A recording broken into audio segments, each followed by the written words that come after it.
Games Workshop has finally announced the pre-order window for Leviathan. Battlescribe might not be getting a 10th edition update, and Kickstarter and Steamforge Games are forming a partnership. All this and more in this week's Hobby News. I'm Angela, you're watching Hobby Night. Now let's get to this.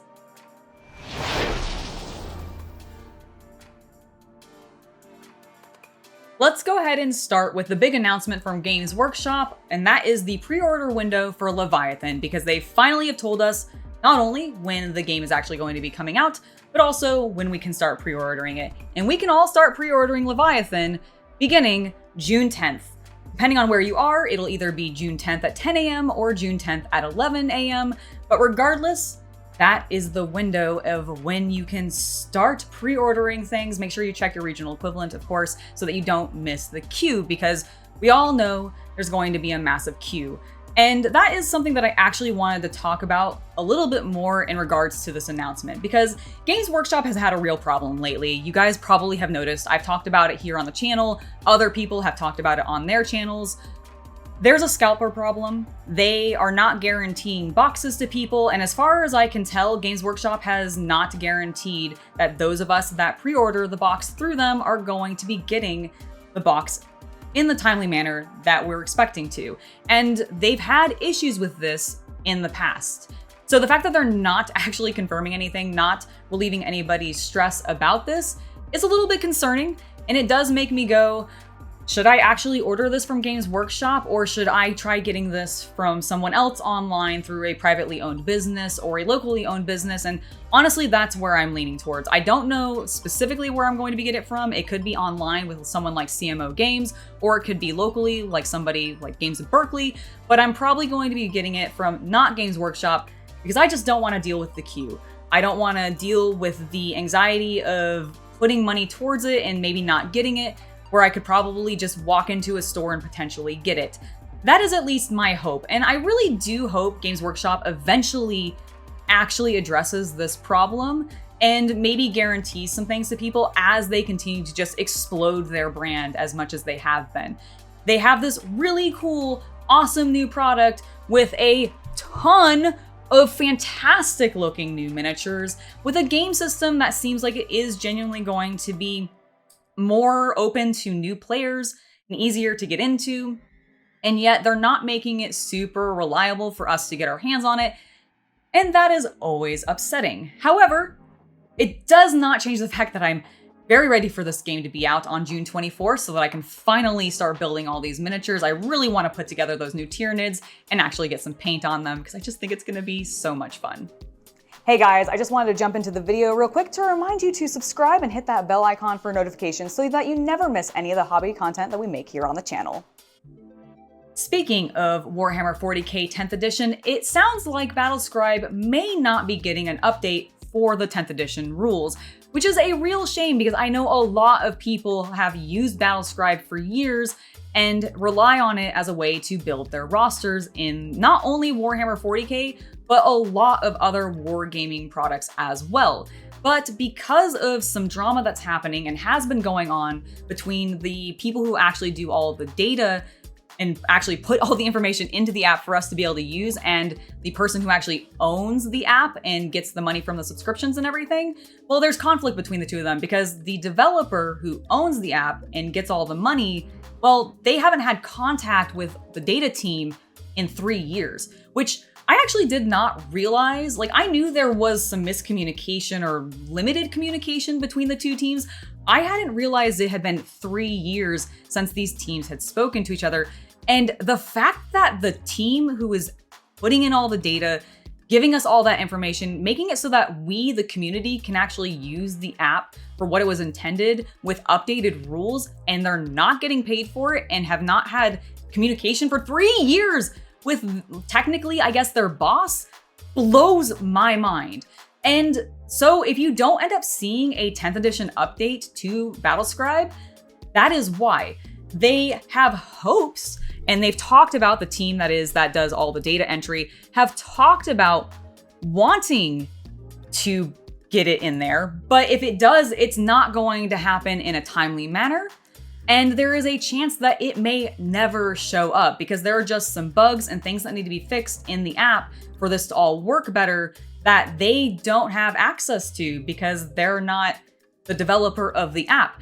And so I really hope that if those of you out there that maybe do subscribe to Battlescribe, consider canceling your subscription. It would send a message to the developer that, hey, we would like this fixed so we can actually still use this thing, and we're not just going to keep throwing you money to do nothing, because he's doing nothing, which just, this isn't, I guess, that surprising. Corporate greed always has this happen, I think, inevitably down the line. It's just something that occurs. People get greedy and they feel that like they don't have to do any work, but they're still being able to collect a paycheck from something. And so they're just like, let's go with it. But this is a awful situation for the data team. They should not be doing all this work for free and definitely not getting any kind of support or communication from the developer. So if you do have the subscription, I would highly encourage you to consider canceling it, speaking with your wallet, and hopefully that will wake the developer up, maybe allow them to fix some of the things that need to be fixed so that the data team can actually do what they want to do, which is update the app for 10th edition. Continuing on now with our coverage of Leviathan, yes, I know it's a lot, but there's a lot of interesting things that Games Workshop is choosing to do, especially as we move into this new edition and this new just Games Workshop system that they're setting up for us. And this article on Polygon, I thought, brought up a really good point, and I just wanted to touch on it a little bit, because we've all seen how on Warhammer Plus, when you go to the masterclass painting classes, or you're watching the lore videos, you don't see any of the human beings who are speaking to you anymore. You might see some hands, and we all know that the whole hands thing was a big reason of why Louise Sugden ended up leaving Games Workshop and starting her own YouTube channel, among many other things. But it was one of the cruxes, I think, that probably bothered her. It bothers me that they don't let the artists actually get seen and all you see is people's hands. It bothers me that in the lore videos, you don't get to see Alex anymore.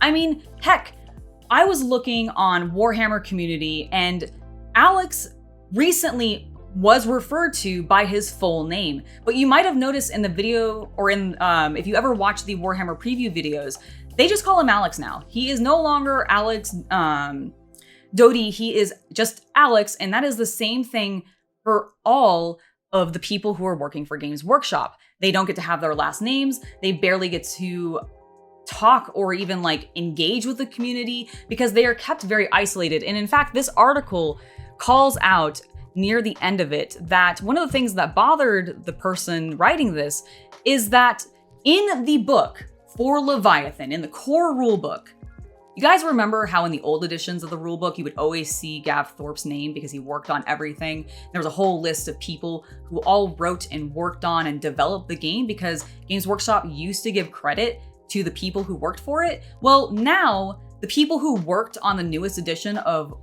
Warhammer 40k 10th edition is simply the Warhammer Design Studio. And that is the only credit that they get. Who's in the Warhammer Design Studio? How easy is that information to find? Not very easy. Like, they are trying to actively hide who works for them. And I don't know where this like weird fear of their employees being seen by fans comes from.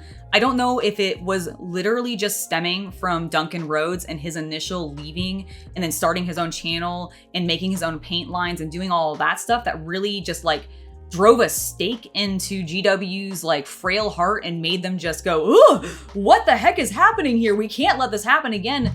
And I know a lot of other people have left as well, like Peachy and Louise Sugden and a variety of other people who have all left. And Games Workshop doesn't seem to realize that they are the ones driving these people away and making it harder for them to feel like they can connect with their community or whatever it is that they believe is happening. And it bothers me because my husband is a game designer. I am an artist, and like, I would hate to not get credit for the work that I did. And the fact that I feel like no one who works for Games Workshop, whether they be the heavy metal team or they're the designers working on the games, or like how we got an interview with Steve, who is the person who designed all of the new Tyranid models, but like we just got to know him as Steve, no other information. Heaven forbid you learn the man's last name, because that might mean you connect with him a little bit more, and then that's just terrible for Games Workshop. That is what I feel like the mentality is that they have right now. And I just want to talk with you guys about it because to me, it's really important. I don't like that they're doing this. I wish they would just tell us who's actually working on this game for them. Because like, honestly, most people probably don't even read those credits anyways, but for those people that do, well, it's nice to have it there. And it probably is nice for the people who work on it to also get to see their names actually attributed to the product that they spent years of their life potentially working on. It bothers me, and I'd love to know what your thoughts are down below. All right, I am done complaining, at least for now, about Games Workshop, because next I want to go ahead and talk about an absolutely ridiculous product that I am so sad I am not getting here in the US, because Games Workshop is coming out with a couple of stamps for the UK, and these are 6 of them. They are glorious. They feature some cool miniatures, and I do like that, but the 4 that really excite me are these art print ones. I want these so badly, and for anybody that lives in England and is going to have access to this, just know that I'm incredibly jealous.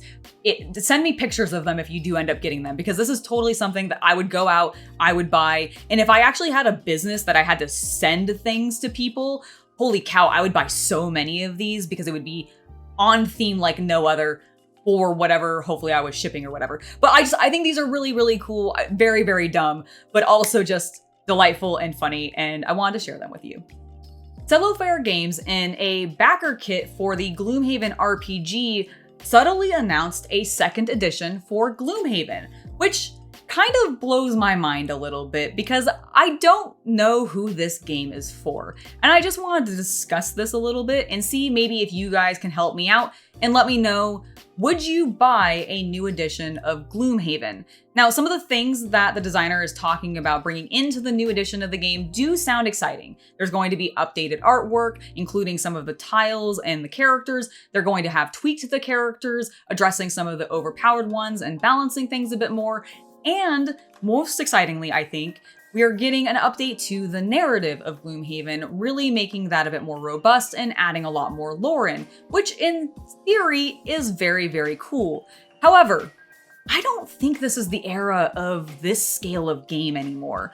I have been to a number of game stores in my local area, all of which are selling the sequel to Gloomhaven, Frosthaven. And I've actually chatted with the people who work there because I used to work in a game store, and so I'm a big nerd and I like to keep up with these things. And I asked them, like, so how has Frosthaven been selling for you since you got it from the Kickstarter and it's released and everything? And most of the companies that I've talked to have told me that it's not been selling very well and it's been kind of a shelf warmer. And this is no big surprise to me. There is a fatigue, I think, in the board game industry for really large, big box campaign style games. Not that there's anything wrong with campaign style games, because I'm a big fan of those, but there are so many out there now that are $100 plus more that take up hours and hours of time to actually complete, sometimes days, if not weeks to complete, depending on how often you can actually meet with your gaming group, and are just big shelf spaces. Like, they take up so much room on your board game shelf that I just don't think people are really necessarily looking for that right now. And from my conversations at the game stores, the employees there kind of agree with that. So it really makes me question, who is this game for? Is this game for just the people who are die-hard Gloomhaven fans and they will just buy anything of Gloomhaven? Is this just for the gotta catch 'em all collector folks who must own every single board game that comes out? Or is this is this meant for new people, but are new people actually going to be driven to buy this when Frosthaven is out and it's not selling as well? But it was just as toted as Gloomhaven. I just don't quite understand where this is going or what it is for, but I'm going to be keeping my eye on it because I do want to see how the board game community actually ends up reacting to this. Does everybody just completely blow my mind and they all back it and go for it and everybody wants it? Or Is this going to be another just large box that's left sitting on a bunch of game store shelves collecting dust? Last but not least, I wanted to go ahead and talk about the recent partnership between Kickstarter and Steamforge Games. Now, I know a lot of you are probably familiar with Kickstarter, the crowdfunding platform, but for those of you that may be unfamiliar with Steamforge Games, they are a game publishing company that often uses Kickstarter to produce their products and sell them to customers through that first, but they also just work with a lot of IPs. They have done the Monster Hunter board game, they have done the Resident Evil board game, the Dark Souls board game, Horizon Zero Dawn, so they are pretty well known in the IP region of games, and they do a pretty good job with them as well. I personally really like their D&D encounter sets, which are designed for 5th edition. You get like a little scenario in them and the miniatures to go along with that scenario, and I always really like the sculpts that they've done for those. I think they are pretty high quality, and the games, from what I've seen, even though I've not played any of them myself, always get pretty high ratings on Board Game Geek. In fact, you can see on screen Monster Hunter World Iceborne, their newest Kickstarter that just ended recently, already has an 8.1, despite the game not actually even being out yet. Go figure. But that's not what we're specifically here to talk about. We're here to talk about the partnership between the two, which is ultimately going to include them collaborating on some educational content for emerging game creators as a way to support the next generation of tabletop publishers. And I think this idea comes from the concept that Kickstarter gets accused a lot of being sort of a, let's see, how does this article describe it? I think it's like a boom and burst economy. And it's just very, like, it's not untrue. You can be a publisher on Kickstarter, your game can do exceptionally well, but as soon as that is over, you are forgotten about, and it is difficult for you to like sell that game later. And there's a lot of hoops I think the smaller companies really need to jump through in order to get themselves even seen on the platform over some of these larger companies like Steamforge Games, or even Cool Mini or Not, which are much larger, much more well-known, and have been using the platform for years. And I just don't know if this educational material is really going to help solve the problem of feeling like you gotta graduate from Kickstarter, that these publishers have to come in through Kickstarter, and this is the only way they're gonna end up getting into other larger publishers and be a part of those teams, which is not even guaranteed, by the way. Like, you don't automatically get looked at by, people like, I don't know, Asmodee or Renegade Games and go, well, we're definitely gonna pick this up just automatically because you had a successful Kickstarter. Like, it doesn't quite work that way. And I feel like they're setting up slightly inaccurate expectations of how Kickstarter can sometimes be used, especially since I feel like the Kickstarter boom is really dying down in the exact same way that I feel like fans of board games are not really wanting these huge big box games anymore. I think part of that is because of the Kickstarter fatigue. There were so many of those games, Steamforge Games included, that were these giant monolithic boxes with so many components and everything, and people are just tired of all that. But the smaller games that might come out on Kickstarter don't get seen as much because they're smaller. They don't have as much power behind them. They don't have the support of the platform to really get them seen or anything. So maybe this educational material will be good, but I just am not super optimistic about this partnership. Maybe it's just because I have feeling the fatigue myself of Kickstarter, of these big box games and all of that. And it's just my personal opinions coming out. But let me know. There's a lot we can discuss in this particular news episode because there's a lot of interesting changes happening in the game world, both on the wargaming side and the board gaming side. And I'd love to know your thoughts about it. So definitely leave me a comment down below of what you think. Well, that was a long and slightly rambly news segment, but thank you guys for allowing me to just express my concerns about what's been going on in the games industry, because there's been a lot of crazy things happening. There's a lot of decisions that are happening that I don't quite agree with, or at least don't understand, and I think there's a lot for us to discuss. So do leave me a comment down below on any of these topics that caught your interest. I'm happy to read them. In the meantime, I do want to give a huge thank you to my patrons for making it so content like this can continue to happen. Without your guys' support, we just would not be doing this, so thank you very, very much. I have been Angela, and I hope you have a wonderful hobby night.